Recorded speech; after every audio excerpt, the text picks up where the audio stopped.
Hello बच्चों, कैसे हो आप लोग। कुछ बच्चे लगातार फोन कर रहे हैं और बता रहे हैं कि सर हम लोग का हाल बहुत बुरा है। कैसे? क्योंकि रेलवे एएलपी का आज जो है वो आंसर की आया है और उसमें सारे बच्चे परीक्षा में बना के आए थे कि सर मेरा तो 50 प्लस है, 50 प्लस है, 55 है, 60 हमने बनाया है। लेकिन जब आप आंसर किसे मिला रहे हो तो जाके आपका कितना आ रहा है? आपका आ रहा है किसी का 40 आ रहा है, किसी का 42, किसी का 44, ऐसे करके आ रहा है। तो देखो होता क्या है, पहला तो आप दिमाग में रखो कि जिन बच्चों का 50 प्लस है उनका 100% रिजल्ट होना है, लेकिन जिनका 45 भी है उनका भी चांस है कि हो जाएगा। जिनका 40 तक है उनका भी पीटी क्वालिफाई हो जाएगा। और बाकी जो बच्चे ये सोचते हो कि सर हम लगातार मेहनत करते हैं और रिजल्ट हो नहीं रहा है, तो कैसे हो जाएगा? सोचने वाली बात है कि आप लोग जब घर में पढ़ते हो तो सोचते हो कि हम पढ़ लेंगे हो जाएगा, लेकिन नहीं, अब वैसे पढ़ने से नहीं होता। क्योंकि आप सच में घर में जहां बैठे हो, आप मुझे ये बताओ कि जैसे कि आप मैथ ही पढ़ते हो, चलो मैंने आपको मैथ पढ़ाया, तो आज तक आपने कितना बुक मैथ बनाया है? तो आप कहोगे सर एक बुक, दो बुक। एक दो बुक बनाकर कभी भी जॉब नहीं लिया जा सकता है, और अगर लिया भी जा सकता है तो बिल्कुल लो स्टैंडर्ड का जॉब लिया जा सकता है। जैसे कि आप ज्यादा से ज्यादा ग्रुप डी का ले लोगे, जैसे फोर्स का ले लोगे, तो ऐसे नहीं होता है। आप में से कितने बच्चे हो, जैसे हम लोग स्टैटिक जीके जीएस पढ़ाते हो, तो कितने ऐसे बच्चे हो जो कहते हो कि सर हम पढ़ते हैं बहुत है, जैसे हम लोग अभी टारगेट बैच शुरू किए हैं, आप लोग घर में ही बैठे कि हम लोग कर लेंगे हो जाएगा, ऐसे थोड़ी होता है, ऐसे बिल्कुल नहीं होता है। आप जानते हो पूरे बार में मेरे फ्रेंड सर्किल में जो हम लोग पढ़ते थे तो कम से कम 500 ऐसे स्टूडेंट थे जिनको लूसेंट ना, subjective Lucent page by page, line by line रटा हुआ था। मतलब कोई सवाल आता था ना तो डायरेक्ट बोलते थे कि 56 नंबर पेज के चौथा लाइन में इसका आंसर ये है, और ऐसे 500 बच्चे बाढ़ में। आपको भले ही नहीं पता हो, अपने आपको इंटेलिजेंट समझते हो घर में 4 पुस्तकें पढ़, मतलब 4 पन्नों को पढ़कर, लेकिन ऐसा नहीं है। 500 बच्चे ऐसे होंगे बाढ़ में, एक छोटे से शहर में, जिनको लूसेंट लाइन बाय लाइन याद है। तो सोचो कि बाढ़ में जब 500 ऐसे बच्चे होंगे तो क्या आप लूसेंट पढ़ के जॉब ले लोगे? कभी नहीं ले पाओगे अच्छा जॉब। अच्छा जॉब लेने के लिए आपको रेगुलर अपने आप को अपडेट करना पड़ेगा। आप में से कितने ऐसे बच्चे हो जो जीके ऑब्जेक्टिव का 10 बुक बनाए होंगे? तो बोलोगे एको को नहीं। तो जब तक मल्टीपल बुक नहीं बनाओगे, क्लासेस में आके प्रैक्टिस नहीं करोगे, तब तक कैसे होगा? आप लोग क्या करते हो? क्विज क्विज क्विज क्विज में बताओ कितना बुक आप कवर कर पाते हो साल भर में? साल भर में आप 2 से 3 बुक में ही लटके हुए रह जाते हो, जबकि 2-3 बुक जो है पढ़ने वाले हजारों बच्चे भरे पड़े हैं। तो आप उतना करोगे तो छोटा मोटा जॉब तो हो जाएगा। तो आपको करना क्या चाहिए? आपको अगर जीके में सक्सेस लेना है तो कम से कम 200-300 क्वेश्चन डेली एमसीक्यू बनाइए, तब जाके आप जल्दी कर पाओगे। इस चीज का ख्याल रखना है आपको, है ना? ठीक है। और साथ में मैथ भी पढ़ते हो तो 2-3 बुक आपको बनाना पड़ेगा। 2-3 बुक बनाओगे, उसका miscellaneous question previous year, last का 4 ईयर का आपको 100% मिसलेनियस बनाना पड़ेगा। लेकिन आप लोग बनाते नहीं हो तो कैसे होगा? ठीक है, तो इन्हीं सभी बातों का विशेष ध्यान रखना होगा।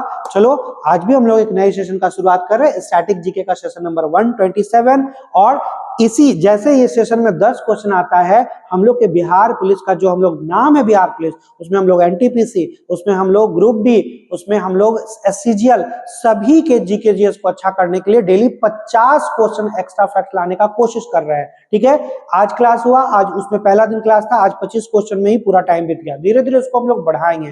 तो सोचो जहां 10 क्वेश्चन होता है और वहां 50 क्वेश्चन होता है, और उसके बाद हम लोग सेट प्रैक्टिस भी करवाएंगे उसमें। तो और उसका फी क्या है? कुछ भी नहीं, 600 रुपया फीस रखा है कि केवल रजिस्ट्रेशन चार्ज। तो आप लोग घर में बैठ के सोचोगे कि हमको खूब अच्छा जॉब हो जाए, तो ऐसा कभी नहीं है। आप जाना अपने आसपास में जो बच्चे बहुत अच्छे जॉब लिए हुए हैं, railway station master, railway ASM, ठीक है, एसएससी सीजीएल, उनसे पूछना कि आप कितना घंटा पढ़ते होंगे, तो वो कहते होंगे कि ज्यादा नहीं 6-7 घंटे भी पढ़ते थे, लेकिन रेगुलरिटी होता था, एक भी दिन नागा नहीं होता है। आप लोग क्या करते हो? आज पढ़ोगे घर पर, कल सोओगे, तो ऐसे नहीं पढ़ाई होता है भाई मेरे। आप जब भी पढ़ो रेगुलर पढ़ो और अपने आप में इंप्रूवमेंट लाओ। आज एक बुक खत्म तो अगले 2 महीना में दूसरा बुक खत्म, ऐसे करके आपको पढ़ना है। ठीक है, तो चलो आज नेक्स्ट सेशन की शुरुआत हम लोग फिर से सालों मिस के साथ करेंगे। मिस आप यहाँ आए और एक इंपॉर्टेंट सेशन की शुरुआत करें। तो चलिए शुरू करते हैं आज का सेशन नंबर 127 और आते हैं क्वेश्चन नंबर फर्स्ट पर। देखिएगा क्वेश्चन फर्स्ट क्या बोल रहा है। सारा क्वेश्चन आपका पीवाईक्यू है, ठीक है। हाल ही में जारी रिपोर्ट के अनुसार कौन सा राज्य दुग्ध उत्पादन में टॉप पर रहा है? ये एमटीएस में पूछा हुआ क्वेश्चन है, ठीक है। तो देखो यहाँ पे आपसे कभी देश के बारे में पूछ सकता है, कभी स्टेट के बारे में पूछ सकता है ना। यहाँ पे देखो स्टेट के बारे में पूछा हुआ। अगर आपसे पूछता है कि पूरे वर्ल्ड में दूध का उत्पादन कौन सा देश सबसे ज्यादा करता है, तो आपका भारत हो जाएगा। और अगर भारत में पूछे तो भारत में सबसे ज्यादा दूध उत्पादन कहाँ होता है? ये होता है आपके उत्तर प्रदेश में, ठीक है। कहाँ होता है सबसे ज्यादा दूध का उत्पादन? तो यूपी में होता है। यूपी के बाद कहाँ हो जाएगा? तो उसके बाद हो जाएगा राजस्थान। राजस्थान के बाद हो जाएगा एमपी और उसके बाद हो जाएगा आपका गुजरात। तो मिनिमम 2 से 3 स्टेट के बारे में याद रखिएगा, क्वेश्चन बनते हैं यहाँ से, ठीक है। अगर हम लोग और भी देखें यूपी के बारे में तो देखिएगा, जैसे आपका यूपी है तो ये आपका जनसंख्या में सबसे आगे राज्य है ना। जनसंख्या में ये आपका टॉप पर है। कहाँ? तो हमारे भारत में। यहाँ जनसंख्या लगभग कितनी है? तो ये है आपका लगभग 24 करोड़, इससे ज्यादा ही हो गया है। लगभग 24 करोड़ की आबादी हमारे यूपी में, जिसमें कई देश आ जाते हैं। जैसे इंडोनेशिया वगैरह देश के बारे में आप देखोगे ना, तो ये आपका एक देश के बराबर अपना वहां पे जनसंख्या रखता है, ठीक ना। अगर और भी देखें यूपी के बारे में तो यहाँ के पहले सीएम कौन थे? और इम्पोर्टेंट है क्योंकि इनके नाम पर वहां पर एक सागर का भी नाम है। यहाँ के पहले सीएम कौन थे? ये थे गोविंद वल्लभ पंत। ये हो जाएंगे यूपी के पहले सीएम। अगर आपको पता हो तो भारत में एक ऐसा राज्य भी रहा था जहां पहली बार कोई महिला सीएम बनी थी, जहां पे पहली बार कोई महिला गवर्नर बनी थी। तो पहली महिला सीएम कौन बनी थी? ये बनी थी सुचेता कृपलानी। और ये कब से कब तक बनी थी? तो ये 1963 से लेकर के 67 तक का टेन्योर था इनका। अभी के बारे में देखें तो अभी के टाइम में योगी आदित्यनाथ जो है ये यूपी के सीएम है। और अगर गवर्नर के बारे में हम लोग चर्चा करें तो गवर्नर जो कौन है बताओ? यहाँ पे गवर्नर है आनंदीबेन पटेल जो है ये यूपी की गवर्नर है। चलो ये तो हो गया नॉर्मली क्वेश्चन।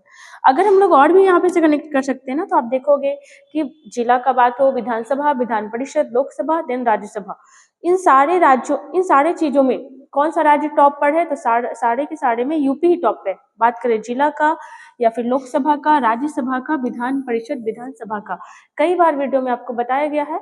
तो कितना कितना सीट है आप बताना इसमें कमेंट करके। अगर और भी चर्चा करें तो यूपी का जो बॉर्डर है वो कितने राज्यों से लगता है? तो यूपी का बॉर्डर जो है ये आपका 8 राज्य से लगता है, एक यूटी से लगता है और एक देश से लगता है, ठीक है। इसका जो बॉर्डर है यूटी, राज्य, देश सारे से लगता है। देश में अगर हम लोग चर्चा करें तो नेपाल से लगता है। यूटी में अगर चर्चा करें तो किससे लगता है? तो बताओ बगल में कौन है? तो बगल में है दिल्ली, है ना। तो इस तरीके से आप कह लो कि 11 जगह से इसका बॉर्डर सेल हो रहा है। एक चीज और, यूपी के कई जिले हैं, उसमें सोनभद्र जिला जो है वो बहुत प्रमुख है। यूपी का एक जिला है जिसका नाम है सोनभद्र।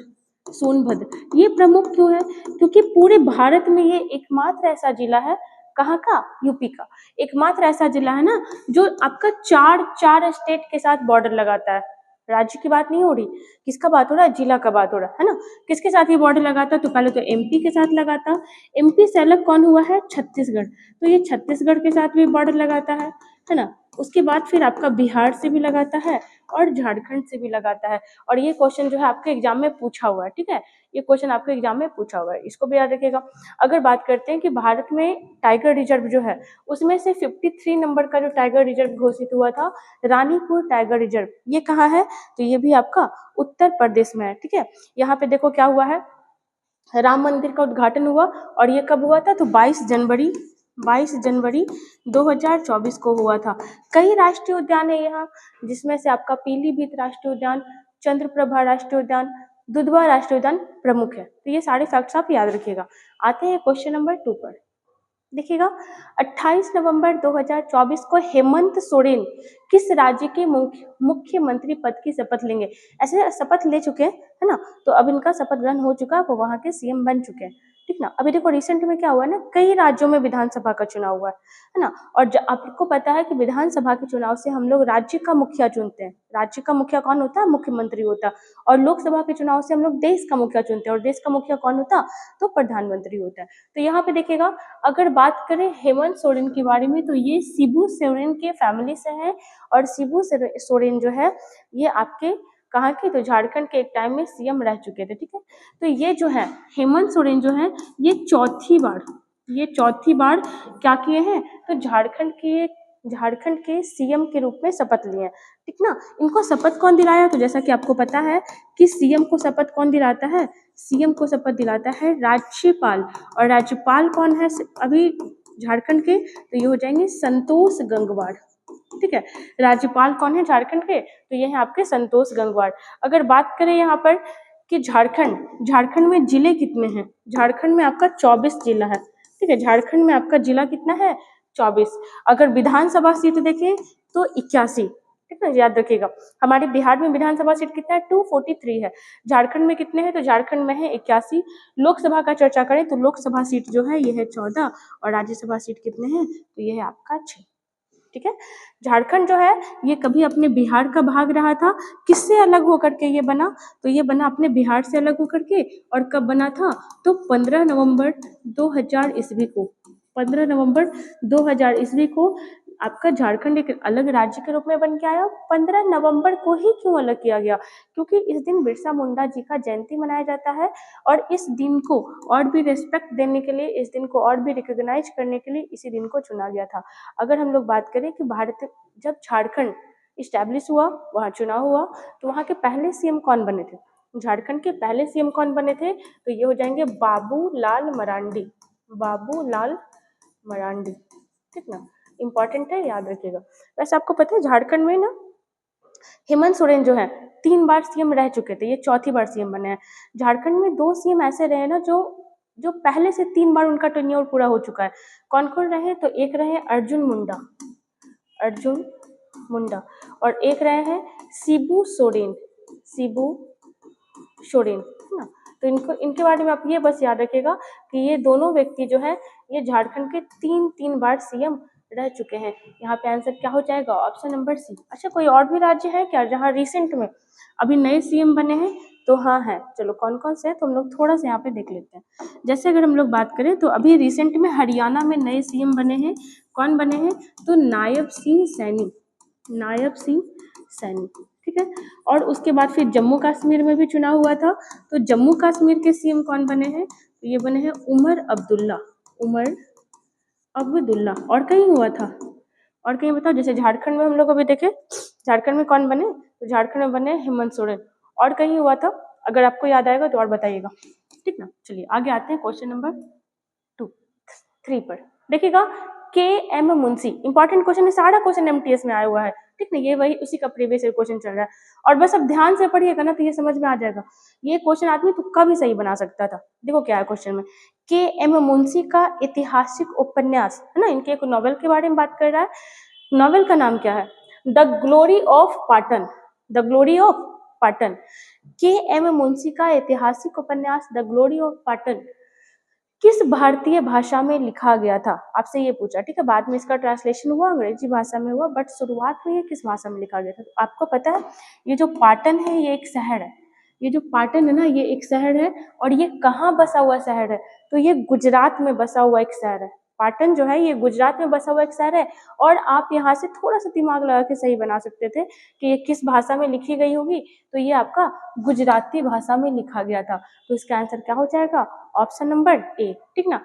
किस भाषा में लिखा गया था, तो गुजराती भाषा में लिखा गया था। अगर बात करें KM मुंशी के बारे में, तो ये बहुत ही बड़े एक शिक्षाविद थे, उपन्यासकार थे और भारत के संविधान के निर्माण में इनका बहुत बड़ा योगदान रहा था। आप पढ़ते हो ना कि संविधान में बहुत सारी संविधान सभा के द्वारा बहुत सारी समितियों का निर्माण किया गया था। उसमें से एक मोस्ट इंपॉर्टेंट समिति थी, कौन सा, ड्राफ्टिंग कमिटी, जिसको हम लोग पांडुलिपि समिति भी कहते हैं और प्रारूप समिति भी कहते हैं, है ना। तो देखिएगा KM मुंशी, इनका पूरा नाम हो जाएगा कन्हैया लाल मानिक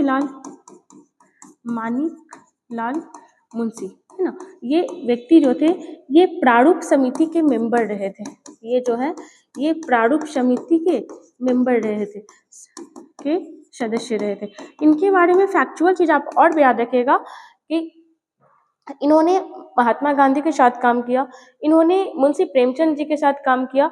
जैसे अगर बात करें तो गांधी जी ने एक पत्रिका निकाली थी, कौन सी पत्रिका निकाली थी, तो यंग इंडिया। कैसे लिखोगे इस चीज को, तो लिखिएगा गांधी जी के यंग इंडिया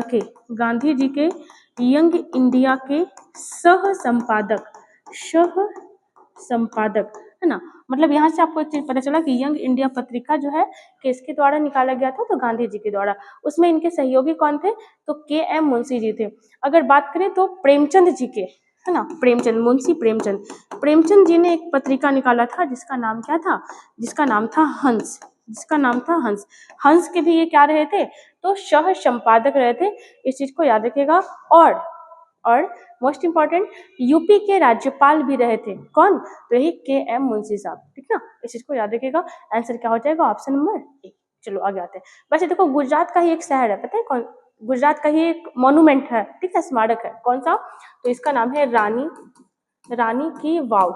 रानी की वाव जो है ना, ये एक भारतीय नोट पर इस चीज का प्रतिबिंब आपको देखने को मिलता है।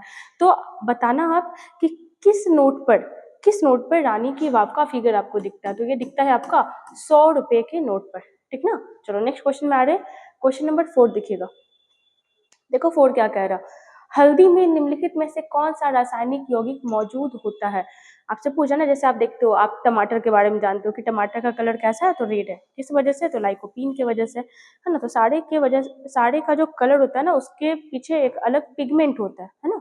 जैसे आप देखते हो कि क्लोरोफिल, वो पत्ता जो है वो ग्रीन है, किस वजह से, तो वो आपका क्लोरोफिल की वजह से। क्लोरोफिल क्या हो गया, वर्णक हो गया, एक पिगमेंट हो गया। आप देखते हो कोई पत्ते जो है वो येलो होते जा रहे हैं, पीला होते जा रहा है, किस वजह से, कैरोटीन की वजह से हो रहा है। वही आपसे सवाल कर रहा है कि जो आपका हल्दी में जो रासायनिक उसका गुण होता है ना, उसका जो नेचर होता है, वो किस चीज के पर्जेंस से होता है, तो ये होता है किस वजह से, करक्यूमिन के वजह से, करक्यूमिन के वजह से, है ना। यहाँ पे अगर हम लोग और भी देखें तो हल्दी जो होता है ये नेचुरल अम्ल क्षार सूचक होता है। मतलब आप हल्दी से किसी भी सब्सटेंस के बारे में पता कर सकते हो कि वो एसिड है या बेस है या फिर आपका न्यूट्रल है ना। तो यहाँ पे आप हल्दी के बारे में जान सकते हो। एक चीज और होता है, जैसे अंगूर का रस हो गया, अंगूर का रस, ये सारे क्या है, तो ये सारे जो हैं ये नेचुरल, ये प्राकृतिक अम्ल क्षार सूचक है, अम्ल क्षार सूचक है, ठीक है। चलो यहाँ पे अगर हम लोग कुछ और देखें तो आप यहाँ पे देख सकते हो, जैसे यहाँ पे देखो टार्टरिक अम्ल, टार्टरिक एसिड जो होता है ये किस चीज में पाया जाता है, तो टार्टरिक एसिड के बारे में सबसे ज्यादा तो आप याद रखिएगा कि इमली में कौन सा एसिड पाया जाता है, तो ये आपका टार्टरिक एसिड पाया जाता है। वही हम लोग अगर और भी देखें यहाँ पर, तो जैसे अंगूर हो जाएगा, है ना, अंगूर हो जाएगा, कच्चा आम हो जाएगा, ये सारे में कौन से एसिड होते हैं, ये सारे में होते हैं टार्टरिक एसिड, ठीक ना। चलो जैसे आप और देख लो यहाँ पे, कैरोटीन जो होता है ये विटामिन ए का जो भी प्रोडक्ट होता है ना, उसमें कैरोटीन पाया जाता है। जैसे आप कोई भी येलोइश फल खाते हो, तो जैसे पपीता आप खा रहे हो, जैसे आप आम खा रहे हो, तो उससे आपको क्या मिलता है, उससे आपको क्या मिलेगा, तो कैरोटीन आपको उससे अच्छी मात्रा में मिलता है।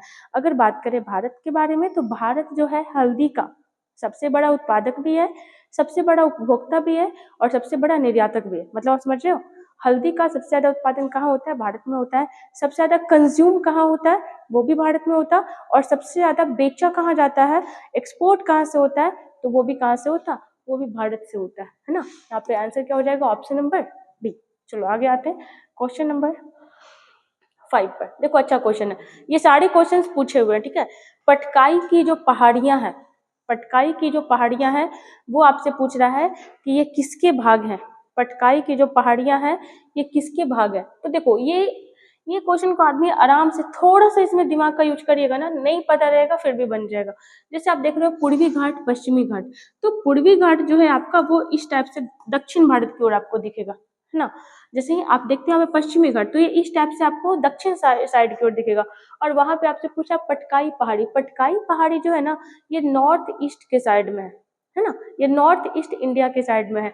तो यहाँ पे पूर्वी घाट तो ऐसे ही खत्म हो गया, पश्चिमी घाट ऐसे ही खत्म हो गया। अब एक बच रहा है आपके पास काराकोरम श्रेणी और एक बच रहा है आपके पास पूर्वांचल श्रेणी। तो यहाँ पे आंसर क्या हो जाएगा, तो ये हो जाएगा आपका पूर्वांचल श्रेणी का भाग कौन सा होता है, पटकाई की पहाड़ियां। और ये पूर्वांचल जो है ये खुद किसका भाग है, तो ये आपका हिमालय पर्वत का भाग है। किसका भाग है, हिमालय पर्वत का। अगर आपसे सवाल करता है कि नवीनतम वलित पर्वत कौन सा है, विश्व का कह लो, भारत का कह लो, तो ये क्या हो जाएगा, हिमालय। और हिमालय की सर्वोच्च चोटी कौन सी हो जाएगी, तो ये हो जाएगा आपका कौन सा, माउंट एवरेस्ट। कौन सा हो जाएगा हिमालय की सर्वोच्च चोटी? तो ये हो जाएगा माउंट एवरेस्ट, जिसकी ऊंचाई कितनी है 8848 मीटर। इसकी ऊंचाई थोड़ी बहुत पॉइंट में घटते बढ़ते रहती है, ठीक है। जबकि आपसे पूछता है कि भारत की प्राचीन वलित पर्वत कौन सी है? तो प्राचीन में कौन हो जाएगा? प्राचीन में हो जाएगा अरावली, है ना। ये अरावली क्या है? तो ये आपका पर्वत श्रेणी है। वैसे हिमालय क्या है? तो एक आपका सीरीज है, ये माउंटेन सीरीज है ना। और अरावली के बारे में अगर हम लोग बात करें तो इसकी जो सर्वोच्च चोटी है वो कौन सी है? गुरु शिखर, जो लगभग कितनी ऊंची है? तो ये आपका 1722 मीटर ऊंची है, ठीक ना। अगर आपसे पूछता है कि पटकाई की पहाड़ी कहाँ कहाँ फैली हुई है, तो याद रखिएगा नागालैंड, मेघालय, मिजोरम, है ना। नागालैंड, मेघालय, मिजोरम, मणिपुर और अरुणाचल प्रदेश, इन राज्यों में कौन सा पहाड़ फैला हुआ है? तो पूर्वांचल की पहाड़ियां कह लो, पटकाई की पहाड़ियां कह लो, ये फैला हुआ है, ठीक है ना। आते हैं क्वेश्चन नंबर 6 पर। देखिएगा क्वेश्चन नंबर 6 क्या कह रहा है। निम्नलिखित में से कौन सा विकल्प भारतीय संविधान की प्रकृति का सही वर्णन करता है? तो देखिएगा क्या हो सकता है। और ये क्वेश्चन बहुत आसान है, लेकिन एग्जाम में हमेशा बनते रहता है, कंफ्यूजन भी होता है। यहाँ पे आपसे सवाल कर रहा है कि भारतीय संविधान की प्रकृति क्या है, मतलब आपका संविधान कठोर है, बहुत ही सॉफ्ट कॉर्नर को अपनाए हुए, कैसा है, लचीला है ना, ये पूछ रहा है। तो देखिएगा कि आपको कभी महसूस होगा ना कि आपका संविधान बहुत कठोर है, कभी फील होगा कि संविधान बहुत सॉफ्ट है। उसका रीजन है संविधान संशोधन करने का तरीका। आप संविधान में बदलाव करना चाहिएगा तो कुछ कुछ पॉइंट्स ऐसे हैं ना जिसमें आराम से संशोधन हो जाएगा, ठीक है। कुछ कुछ पॉइंट्स ऐसे हैं जहां पर लोकसभा, राज्यसभा, मतलब संसद के साथ साथ कुछ कुछ राज्यों का भी सपोर्ट चाहिए होता है। तो वहां पर क्या हो जाता है ना कि लगता है कि संविधान बहुत कठोर है, ठीक है।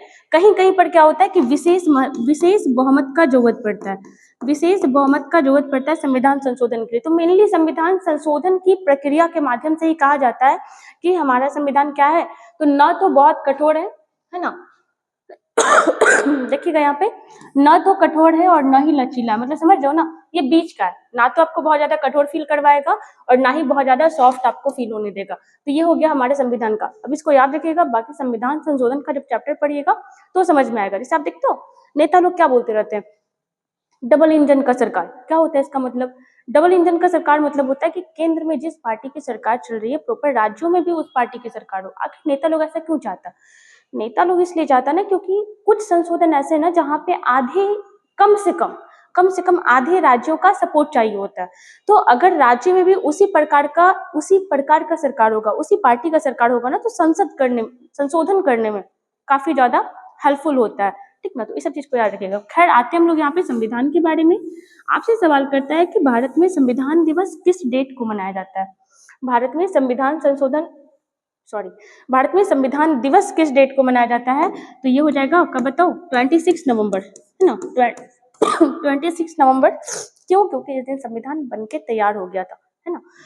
कब से मनाया जा रहा है? तो ये मनाया जा रहा है 2015 से ही ये चीज मनाया जा रहा है, ठीक है। संविधान सभा का जो निर्माण हुआ था किस काम के लिए हुआ था? तो संविधान बनाने के लिए हुआ था। किस मिशन के तहत संविधान सभा का निर्माण हुआ था? कैबिनेट मिशन 1946 के तहत भारत में 2 काम किया गया, संविधान सभा का निर्माण किया गया और अंतरिम सरकार का गठन किया गया। क्यों किया गया? क्योंकि जब तक संविधान बनेगा तब तक देश कैसे चलाया जाएगा, तो इसलिए अंतरिम सरकार का गठन किया गया था। और ये चीज कहा गया कि प्रति 10 लाख की जनसंख्या पर एक व्यक्ति को चुन करके संविधान सभा में भेजा जाएगा। क्यों? ताकि सारे लोगों का वहां पे प्रतिनिधित्व हो सके। और टोटल कितने लोग पहुंचे थे संविधान सभा में? 389 लोग पहुंचे थे, है ना। जैसे आज के टाइम में आप देखते हो कि भारत में कितने प्रकार के क्षेत्र हैं बताओ? तो भारत में एक स्टेट हो गया, है ना, एक यूटी होगा, मतलब 2 प्रकार का क्षेत्र है। उस समय क्या होता था, ब्रिटिश प्रांत हुआ करता था, ठीक है, देसी रियासत हुआ करता था। तो ये सब प्रकार के अलग अलग क्षेत्र हुआ करते थे, ठीक है। चीफ कमिश्नरी क्षेत्र हुआ करता था। तो 3-4 अलग अलग प्रकार के प्रांत हुआ करते थे। ये 389 मेंबर जो आया था ये तीनों क्षेत्र से आया था। ब्रिटिश प्रांत से कितने लोग आए थे? 292 था। ब्रिटिश प्रांत की संख्या कितनी थी? 11। देसी रियासत से कितने लोग आए थे? 93 आए थे। देसी रियासत की संख्या कितनी थी? तो 565, ठीक है। चीफ कमिश्नरी क्षेत्र से कितने लोग आए थे? 4 आए थे। चीफ कमिश्नरी क्षेत्र की संख्या कितनी थी? 4 थी।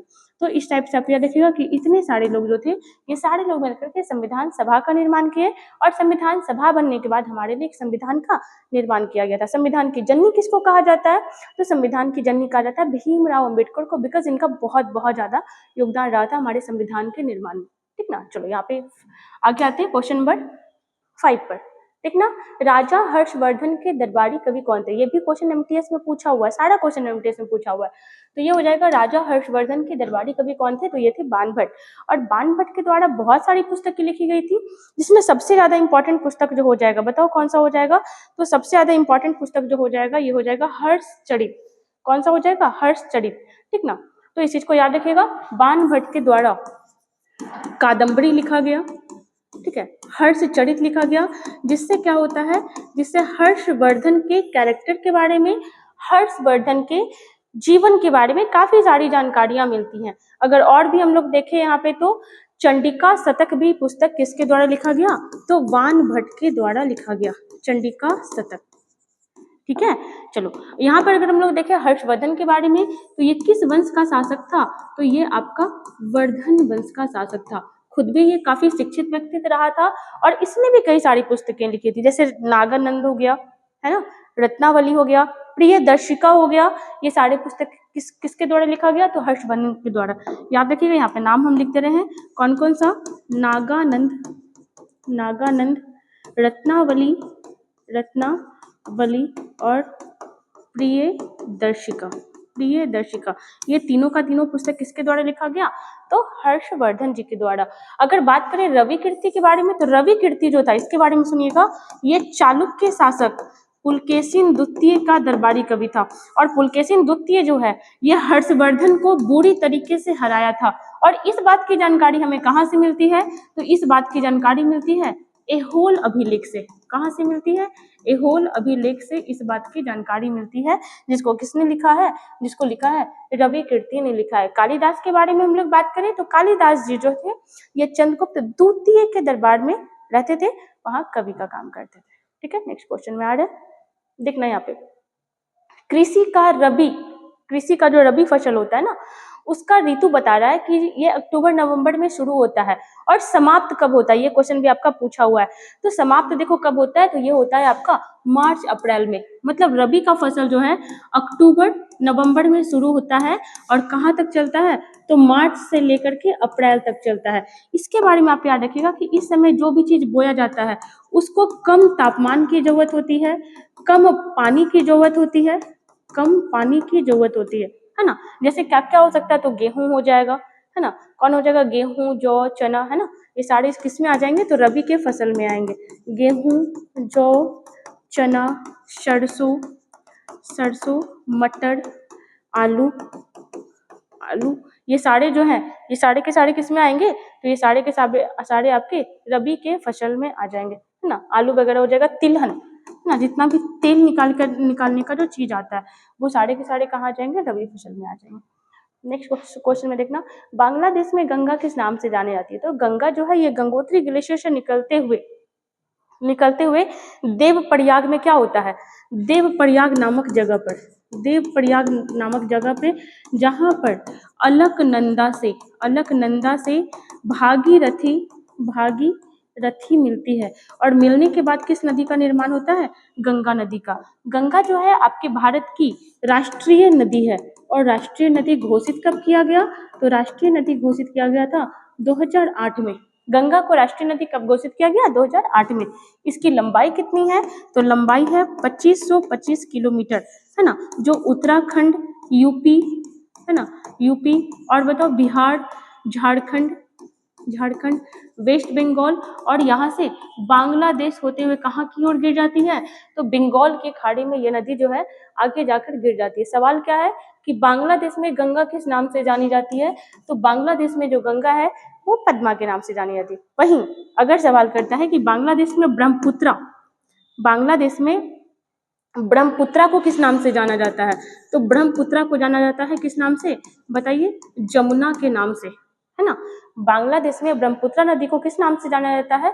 तो जमुना के नाम से जाना जाता है। जबकि अरुणाचल प्रदेश में किस नाम से जाना जाता है? देखो यहाँ पे फिर से सुनो, बांग्लादेश में ब्रह्मपुत्र नदी को जमुना के नाम से जानते हैं, और उसके बाद अरुणाचल प्रदेश में ब्रह्मपुत्र नदी को किस नाम से जानते हैं, तो दिहांग के नाम से जानते हैं, दिहांग, ठीक है। वहीं तिब्बत में किस नाम से जानते हैं, किसका बात हो रहा है, ब्रह्मपुत्र नदी का, तो यहाँ जानते हैं शांगपो के नाम से, है ना, शांगपो के नाम से। आंसर हो जाएगा ऑप्शन नंबर ए, ठीक ना। क्वेश्चन नंबर 10 देखना यहाँ पे, 2024 के शांति के नोबेल पुरस्कार से किसे सम्मानित किया गया। हम लोग जैसा कि लगातार अभी नोबेल वाला एक एक क्वेश्चन देखते जा रहे हैं सारे सेशन में, तो अभी रिसेंट में देखो शांति का दिया गया, जो कहाँ दिया जाता है, तो नॉर्वे की राजधानी ओस्लो में दिया जाता है। तो रिसेंट में शांति के लिए किसको दिया गया है, तो ये दिया गया निहोन हिडानक्यो को, और ये क्या है, तो ये एक संगठन है, और कहाँ का संगठन है, तो ये जापान का एक संगठन है, ठीक है। देखो 2023 वाला बहुत फेमस रहा था, 2023 का जो नोबेल मिला था वो ईरान की एक समाज सेवी महिला को मिला था। किसको मिला था, तो नरगिस मोहम्मदी को मिला था। इस बार कहाँ का मिला है, तो जापान का एक संगठन को मिला है। किसको मिला है, तो जापान का एक संगठन को मिला है, इस चीज को याद रखिएगा। चलो हम लोग यहाँ पर जैसे लगातार देखते आ रहे हैं, अगर हम लोग बात करें कि फिजिक्स का नोबेल किसे मिला है, फिजिक्स का, तो ये मिला है जेफरी ई हिंटन और बताओ जॉन हॉपफील्ड, है ना, और कौन है, तो और है जॉन हॉपफील्ड, ठीक है। अगर बात करें हम लोग बायोलॉजी का, या फिर इसी को कहते हैं आपका चिकित्सा, तो इस किसको मिला है, गैरी रुबकुन, ठीक है। और किसको मिला है, और मिला है विक्टर एम्ब्रोस को। किसको मिला है, विक्टर एम्ब्रोस को। अभी हम लोग क्या देखे थे, तो शांति का देखे थे। अगर बात करें केमिस्ट्री का, तो ये मिला है डेविड बेकर को। यहाँ पे देखिएगा केमिस्ट्री का किसको मिला है, डेविड बेकर। डेविस, देखिएगा पहला हो जाएगा डेविड बेकर, दूसरा हो जाएगा आपका डेमिस हसाबिस, है ना, डेमिस हसाबिस,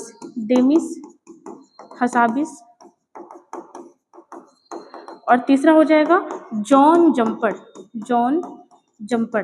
तो हम लोग देखो अभी तक किसका देख लिए, फिजिक्स का देखे, केमिस्ट्री का देखे, और बायो का भी देखे। आज हम लोग शांति का देखे, एक और हम लोग देखे ना, एक और शायद हम लोग अर्थशास्त्र वाला भी देख चुके हैं। तो अर्थशास्त्र के बारे में काइंडली आप कमेंट करिएगा कि अर्थशास्त्र का नोबेल अवार्ड जो है ये 3 व्यक्तियों को मिला है, और किसको मिला है। बार बार सुनते रहोगे, लिखते रहोगे, तो उससे क्या हो जाएगा, आपको याद हो जाएगा, है ना। जैसे फिजिक्स का किसको मिला, जेफरी हिंटन को मिला, जॉन हॉपफील्ड को मिला। बायोलॉजी का किसको मिला, तो गैरी रुबकुन को मिला है, और किसको मिला, विक्टर एम्ब्रोस को मिला। केमिस्ट्री में 3 व्यक्ति को मिला, एक बेकर को मिला है, एक डेमिस हसाबिस को मिला, और एक जॉन जम्पर को मिला, जिसको लगातार हम लोग 4-5 दिन से डेली लिख रहे हैं और याद करें। आई होप कि आपको याद भी हो गया होगा। 2023 वाला जो शांति का मिला था, किसको मिला था, नरगिस मोहम्मदी को मिला था। इस बार किसको मिला, तो जापान का एक संगठन है जिसका नाम है निहोन। देखो अब इतना बड़ा नाम नहीं याद रहेगा, क्योंकि एक याद नहीं करना, बहुत सारा याद करना। तो कोई एक चीज को पकड़ो, हिडानक्यो पढ़ो या निहोन पढ़ो, ऐसे करके याद रखो। ज्यादा क्या होता है ना कि देश का नाम पूछता है, ठीक ना। तो यहाँ पर याद रखिएगा जापान संगठन। और ये रहा आपके लिए, आप कमेंट जरूर करिएगा कि जो आपका इकोनॉमिक्स का है ये किसको मिला, ठीक है, 3 व्यक्तियों को मिला है, ठीक ना। चलिए यहाँ पे अपना 10 क्वेश्चन कंप्लीट हुआ विथ एक्स्ट्रा फैक्ट के साथ। ऐसे ही बने रहिए हमारे साथ, मिलते हैं फिर नेक्स्ट वीडियो में।